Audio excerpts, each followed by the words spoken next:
हूँ मानसी मिश्र बलांगीर रहे कमुई। मैडम आज देखुन आष्टानु मूल हिचे बलांगीर रे शीतल षष्ठी यात्रा आपण माने से शोभा यात्रा रे शामिल हितले मैडम आपन को केनता लागुचे केते गहकी अछन आपण बहुत खुशी लगुचे बहुत आनंद लगुचे आटा सब से महादेव बाबा माँ पार्वती आशीर्वाद रू एका संभव हो पारी जे आम आज एत संख्यार समस्ते योगदान देछुँ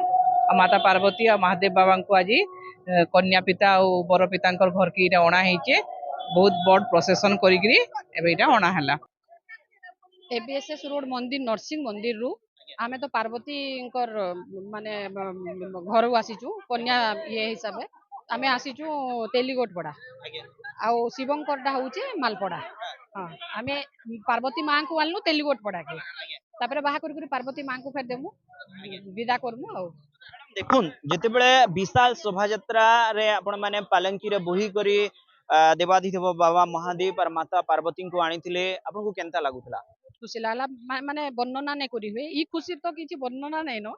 अवर्णनीय जेनटा कहा जायसी खाली एति कहि पर मुझे बहुत खुशी लागुचे संतुष्ट लागुचे बहुत संतुष्टि लागुचे